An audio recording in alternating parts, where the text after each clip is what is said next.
One of the things that the Minister said, Mr. Durharger, our Chairman, who by the way has not resigned, the Chairman of the ACBDA said should become an unwritten objective that by the end of our plan in 2017, the Minister will no longer be allowed to say he is not a sailor. So we will have corrected that. All right, let me run through now my report. As you see on the screen, as I've explained a number of times, there are two organizations that are making the reality of the America's Cup in Bermuda.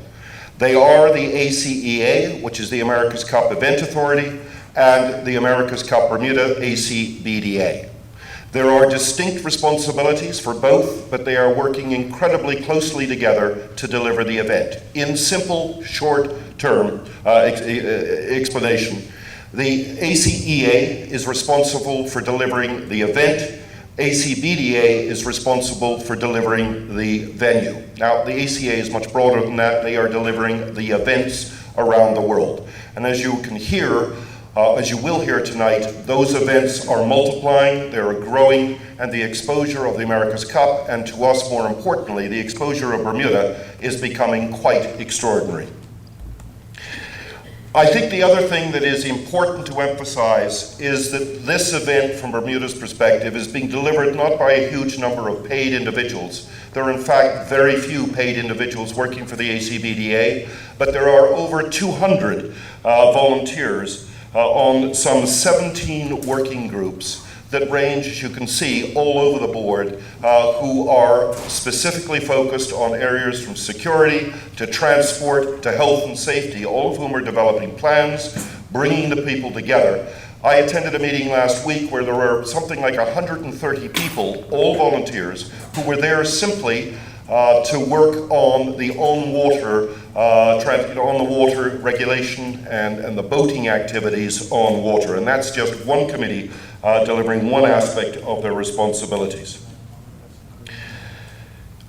I want to talk a little bit about the economic impact to date, and I think that's important. You see on the screens just some of the companies, some of the entities, some of the subjects that are becoming engaged in the America's Cup. There was, I think it's now decreasing, some cynicism about how far and how deep the impact of the America's Cup would be felt in Bermuda. From the builders, from the taxi drivers, from those that are manning stores, from those that are building, all over the spectrum, people are beginning to feel. And now personally, and I think personally amongst a lot of people in Bermuda, their kids are now being given the most unbelievable opportunity. One, to learn sailing from the best in the Endeavour program with its link to Oracle and all the unbelievable sailors associated and the teams that are being put together. A vision of Russell Coutts when he came to Bermuda. The Endeavour program is his program, and it is going to be extraordinary. Then moving on to another challenge from Russell Coutts, who said, we can make a Red Bull team in Bermuda. And one of those, again, things when they said you can have the America's Cup in Bermuda, we looked somewhat nervously at him and said, really? And he said, yeah, you can make a Red Bull youth team. And Bermuda is not having to go through any of the qualifiers. It has been adopted by Oracle, and therefore it gets to the finals of the Red Bull Youth Tournament. That is an extraordinary opportunity for Bermuda. The ACA and Oracle Team USA, as you know, have moved lock, stock, and barrel to Bermuda. Oracle have now completed the majority of their base with 2 complete sheds built at Dockyard. And most of their team are here, living, going to school, eating in restaurants, using our transportation, and are growing and becoming part of the Bermuda society. Likewise, the America's Cup Event Authority have now moved to Bermuda, and more of those people are coming in all of the time. In Dockyard, buildings that have stood vacant and derelict, frankly, for years are now coming to life and emerging as the spectacular buildings that they are. What we call Building 9, which is the parallel building to the clock tower behind it, now houses the offices, gym, and other facilities of Oracle, and it is like that building has been waiting for this. If you get the opportunity to go in, it is simply spectacular what is happening in there. We have created and it will create new opportunities for Bermudians. If you look at who is feeding the Team Oracle at their hospitality base out in Dockyard, 2 Bermudian chefs are there feeding, working, putting together the food, learning enormous amounts. All the way through, you are seeing Bermudians that are participating. If you look at the ACA, who have relocated some 50 people to Bermuda, Oracle have moved 50, ACA in excess of 20 have come from abroad. Those teams, and ACA in particular, hold 40 individual leases. Over $2.5 million is being spent by them just in renting accommodations for their teams. OT USA has spent in excess of $2.9 million through June 2015 in Bermuda, and Bermudians are participating. In the ACA alone, the branding manager, the event manager, the client services manager, the graphic designer, and the office manager are Bermudians, learning new skills, participating in a brand new worldwide international event. If you look at the construction impact of what has happened as a result in 6 months, 7 months, it is extraordinary.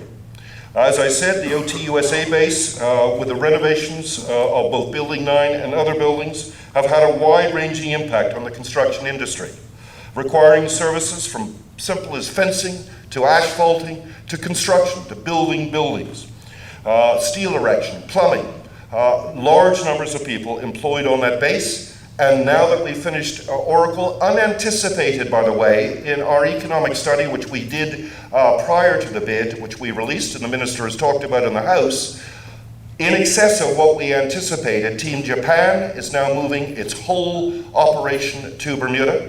Artemis will be building out on Morgan's Point, and other teams are already talking to us about extensive winter operations here.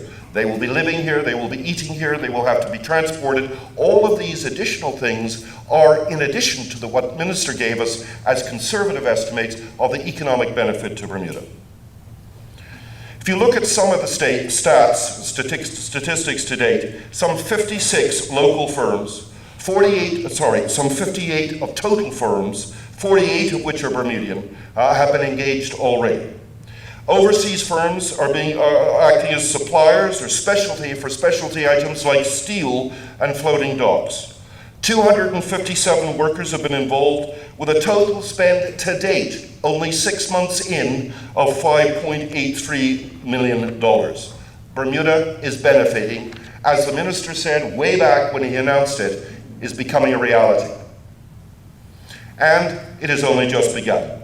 We've built 1 base, as I said. There will be 6 in total when we get to probably December of, and it's only next year, which is slightly frightening, December 2016. We will be richer by some 9 or 10 acres, and we will have 6 bases, team bases here operating for the 6 months prior to the events themselves. In fact, under the protocol, they have so many days, I think it's 150 days, before the first event that they can be sailing the boats. That makes it, and I don't think anybody planned this, but I think it's Christmas Day that they can begin sailing. So as of that date, we could have all of the new boats that are being built in Bermuda starting to get experience and acclimatize themselves with our water. If you go beyond that and go into the wider impact and benefits to Bermuda, we have been working and formed a partnership with Business Connect and the BEDC and the Chamber of Commerce, forming a unique relationship to communicate the opportunities and support the small businesses around Bermuda, to reach out to those small businesses, to encourage them in accessing some of the opportunities. One of the things I don't think we're anticipating or understanding is that the simple association between Bermuda and Louis Vuitton, Bermuda and BMW, Bermuda and all of these extraordinary partnerships is like brand endorsement of Bermuda. It's like these worldwide international companies are putting their stamp of approval on Bermuda. That is invaluable. It is there, you cannot put a value to that.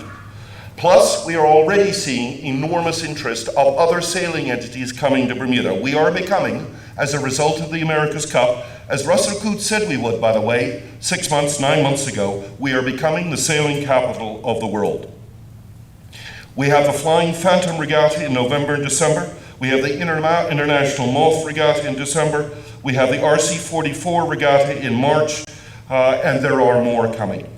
If you look at the international media exposure, broadcast agreements covering more than 100 different countries and territories in the world have already been signed, and there are more to come.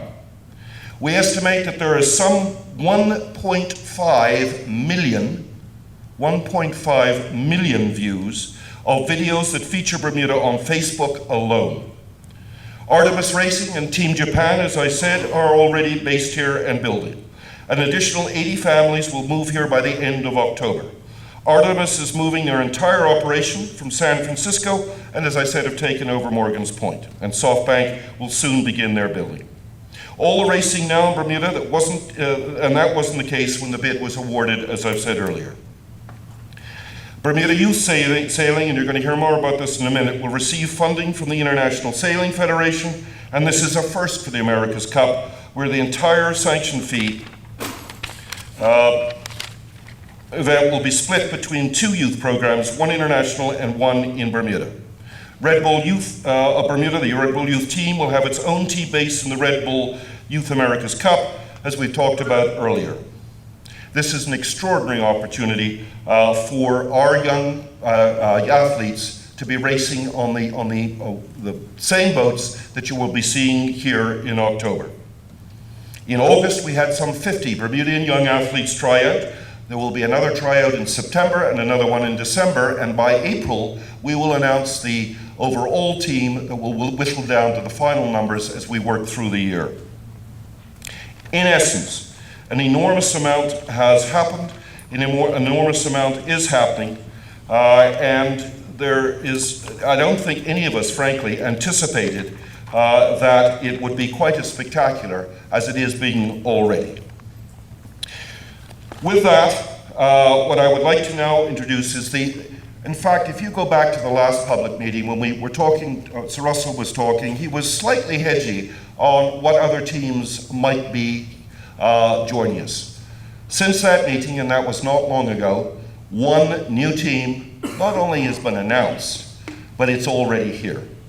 And with that, I'd like to introduce the skipper and head of SoftBank Team Japan, one of the leading sailors in the world, and there are a lot of them. A man who's contributed an enormous amount to sailing. He's been associated with the America's Cup. He has won events in all kinds of different sailing events. We are incredibly privileged not only to welcome him as the captain of SoftBank Team Japan, but to welcome him now as a friend and resident of Bermuda. Dean Barker.